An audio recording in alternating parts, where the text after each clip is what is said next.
So I know not many people get too excited about the, potential options to the NFL, potential competitors. Let's be real. There's never going to be a real competitor to the NFL. It's too big, too powerful. It's never going to happen. No one's ever going to be able to come in and get the best players away from them. It's unbeatable.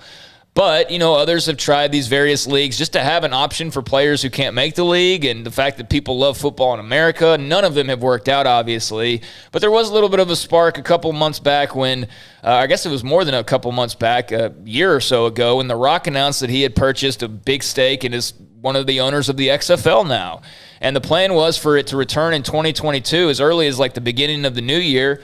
Well, we're in July 8th, and I guess it was yesterday, actually, The Rock and the XFL announced they are delaying their relaunch of the XFL until spring of 2023. Of course, the XFL under the ownership of Vince McMahon, whose wrestling company just had their worst ratings since 1993 this last Monday, under 1.5 million people watching.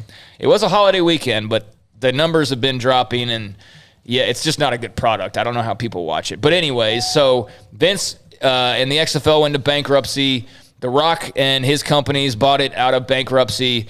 They were going to launch this spring, but instead they're going to wait another year, spring 2023. They apparently had some discussions with the CFL about working together, but that fell through and doesn't look like anything's going to happen there. But I think the biggest thing was the CFL wanted to start. They want to start. Yeah. And the XFL is not ready to go. They didn't say never, though, in that, right, which I think is kind of encouraging and kind of cool. If they can get something to where, I don't care if it's the XFL and CFL play like a mini season, or they have like a, the champion of the Grey Cup and the champion of whatever you call the XFL Cup play a game. That'd be fun. Like, let's mix these things up. Let's at least make it some interesting to make, us all want to watch. What if you did that and it rotates every year, so like the American XFL teams have to play by Canadian rules on the Canadian field, and then vice versa. Like, how much would that hamstring you? But look, if I was the XFL and I was trying to be different, I would maybe just pick up the Canadian rules. Maybe so. But yeah, The Rock said that they decided as of now to not pursue any formal arrangements. They're delaying by another year, so spring 2023 we will see the XFL back. Maybe. I mean, I trust The Rock will get it back, but you just never know with these kind of things. McMahon and The Rock have about as much money as anybody, correct? Yeah. And if they can't get this off the ground? Well, The Rock's trying. So these leagues don't make it. They don't. They cannot. The National Football League, even with some warts that they have, they're not undefeated. There's, but and the USFL is coming back. Yep. Yeah, What? the USFL is coming back. Which one?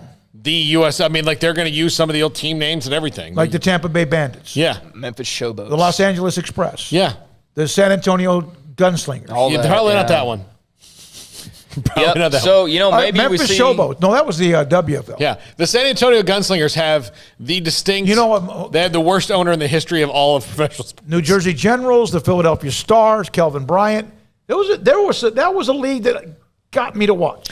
So, yeah, they'll be coming back in 2022, the USFL. They're going to have the New Jersey Generals, Chicago Blitz, Memphis Showboats, and LA Express. It'll be on Fox Sports. So they've got some setup. They got more setup than the XFL has right now. But, I mean, I'm with you that none of these leagues ever really end up making too much of a dent at all. They always seem to try to, again, no matter when they play, and even though football's become a 12-month-a-year thing, the NFL's turned it into that. Yeah, I just, you need star power, and I don't think any of these leagues have ever really captured star power, because Johnny Manziel was one thing at A&M. He's an entirely different thing 5 years later, I have no interest in watching him play anymore. Yeah, I don't either. So here's the thing about the USFL. They actually had Steve Young, Kelvin Bryant, Jim Kelly, Herschel Walker. They had star power. Doug Williams. They had star power. And, of course, But they had an in, and now there's no in. And then they always NFL's try to closed off any in. Yeah. I mean, there's no way to get that talent anymore. I mean, how are you going to do it? These guys go to college. You can't stop them from going to college. So, anyways, the XFL coming back in a... By the way, for our listeners and viewers, if you want to read a great book, Football for a Buck by Jeff Pearlman is one of the best sports books I've ever read in my life. It is fantastic. It is, and it's... Our buddy Mark Addix is in it. I mean... quoted directly. I mean, they have tons of stories. The guys who played for the Gunslingers, and I hope that Jeff Pearlman has a chapter in the book. It's about the San Antonio Gunslingers, and he says this is a book about the USFL. He said if there was market for such a thing, I could write an entire book about the San Antonio Gunslingers, and I hope that he does.